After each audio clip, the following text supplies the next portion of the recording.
মহিলাদের জন্য আমরা করেছি লক্ষ্মীর ভান্ডার, কন্যাশ্রী, রূপশ্রী, বিধবা ভাতা 28 লাখ করে দিয়েছি আগের মাসে। আর লক্ষ্মীর ভান্ডার যাদের 60 বছর হয়ে যাবে তারা অটোমেটিক্যালি সারা জীবন পাবে ওই টাকাটা।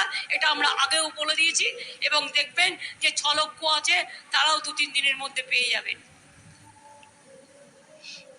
আশা কর্মীর টাকা বৃদ্ধি করেছি, অনেক কাজ করে ওরা, আমাদের গর্ব।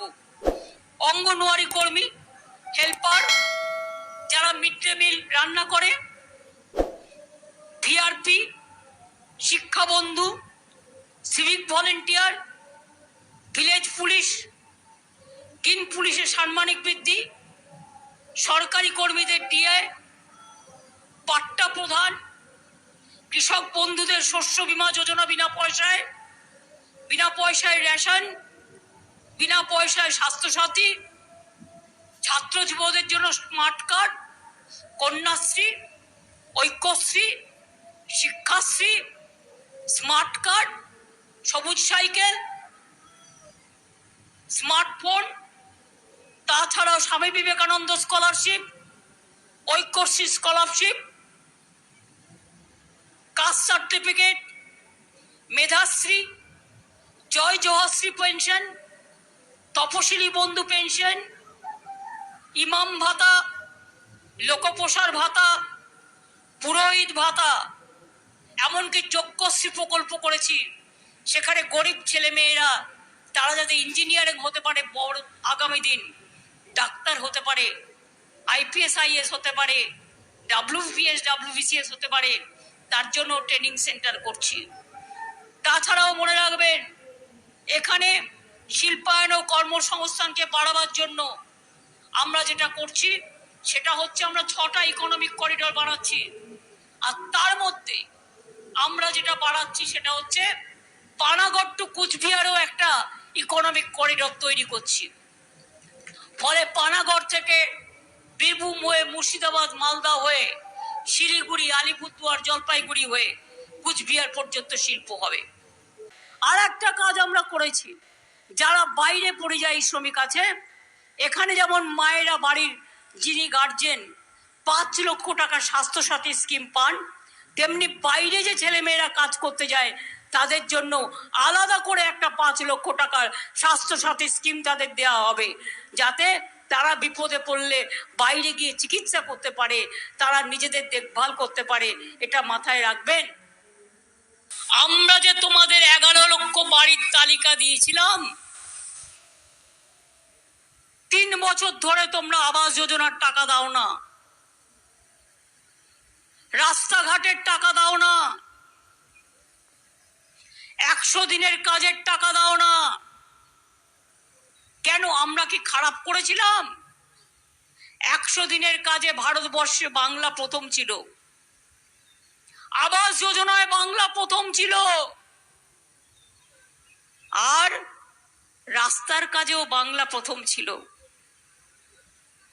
আজকে তোমরা কি বলছো? ইলেকশনের সময় বিজেপি পার্টি অফিস থেকে ফোন করে বলছে যে 11 লক্ষ লোকের ডেটা আমরা দিয়েছি ওদের, যে এদের আবাস পাওয়া দরকার, এদের বাড়ি মাটির বাড়ি, এরা গরিব, আগে ওদের পাওয়া দরকার। সেই নাম্বার থেকে ফোন নাম্বার নিচ্ছে, আর বিজেপির কল সেন্টার থেকে ফোন করে বলছে আপকা ঘর চাইয়ে না, আপ ফির অ্যাপ্লাই করো। কেন করবেন? আপনার তো দরখাস্ত করা আছে।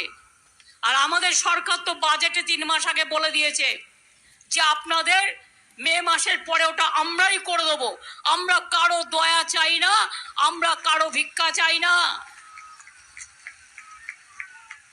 এই যে ক্ষতি হয়েছে 5000 বাড়ির, আমরাই করে দেবো। শুধু ইলেকশন কমিশনের কাছে রিকোয়েস্ট আছে, এটাকে ঝুলিয়ে রাখবেন না। মানুষগুলো রাস্তায় পড়ে আছে, স্কুলে পড়ে আছে, তাদের টাকাটা দিতে পারলে সরকার, প্রশাসনের হাত দিয়ে দেবে, তাহলে ওদের বাড়িগুলো হয়ে যাবে। আমরা বাড়িগুলো করে দেব, এটা প্রশাসনের সিদ্ধান্ত। আমি এখন যেহেতু ইলেকশনে আছি, এটা প্রশাসন করবে। কেন আটকে রেখেছেন? কেন আটকে রেখেছেন?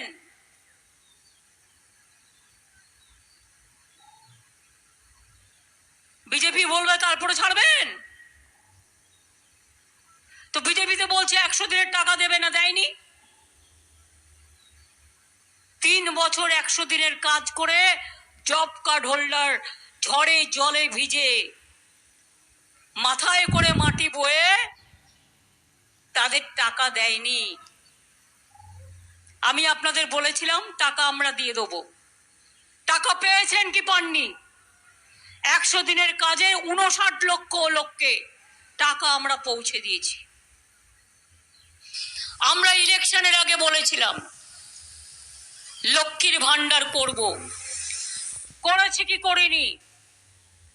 গতকালের মধ্যেও মনে রাখবেন 1 তারিখ ব্যাংক বন্ধ থাকে, 2-3 দিন টাইম লাগে টাকা ডিসবার্স করতে, টাকাটা পৌঁছতে।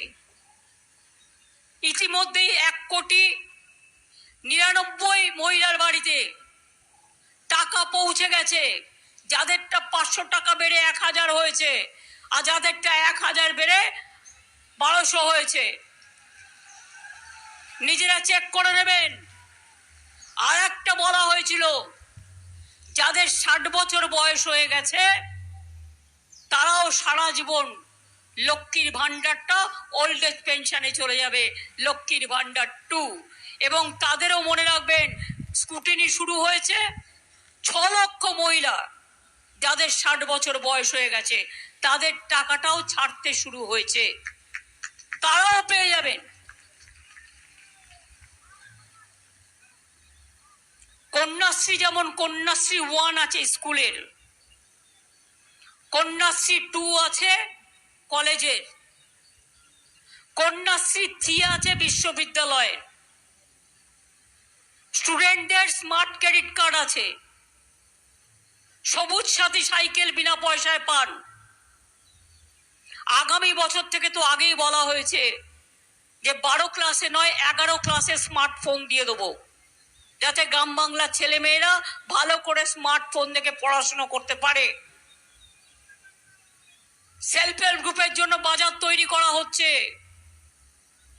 চারিদিকে, যাতে তারা হাতে বানিয়ে কাজ করতে পারে। ভোটের আগে কে কে করে চিল্লাচ্ছে মনে রাখবেন, ক্যাটা হচ্ছে মাথা মাছের আর লেজাটা হচ্ছে এনআরসি। এখন কি বলছে? পুরোহিত লিখে দিলেই হবে। কোন আইনে আছে?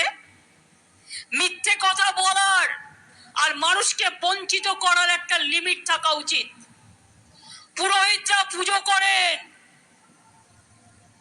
পুরোহিত কি করে জানবেন? তার বাবা মা বাংলাদেশে, তাদের জন্ম সার্টিফিকেট নিয়ে আসতে হবে। আর যখনই আপনি নাম লেখালেন সঙ্গে সঙ্গে আপনি বাংলাদেশি হয়ে গেলেন, অর্থাৎ আপনি লক্ষ্মীর ভান্ডার পাবেন না, আপনি কন্যাশ্রী পাবেন না, আপনি ভোট দিতে পারবেন না, আপনার নাগরিক অধিকার থাকবে না, আপনার সরকারি অধিকার থাকবে না। এটা ভালো না খারাপ নিজেরা বুঝে নিন। আর যেই ডিটেনশন করবে, করে আসামে এখনো আছে, ডিটেনশন ক্যাম্প করে রেখে দেবে যেখানে আপনাদের বিদেশি বলে চিহ্নিত করা হবে। কই এতদিন কে একা করে চিৎকার করলে? পুরোহিতই যদি করতে পারে তাহলে এম্পাওয়ারমেন্ট গ্রুপ যেটা করেছো তাতে সেন্সাসের লোক কেন রেখেছো? কেন পুরোহিতকে রাখোনি? বুঝলাম তুমি তাকে অধিকার দিলে করবার। কোন অধিকারে মিথ্যে কথা বলছো? কোনো কে হবে না, এনআরসি হবে না। নিশ্চিত থাকুন, হিন্দু মুসলিম শিখ ইসাই রাজবংশী থেকে শুরু করে আদিবাসী নিশ্চিন্তে থাকুন। লক্ষ্মীর ভান্ডারটা বাংলার স্কিম, অন্য রাজ্য মডেল করছে, কিন্তু সব বিজেপি রাজ্যে চালু করেনি।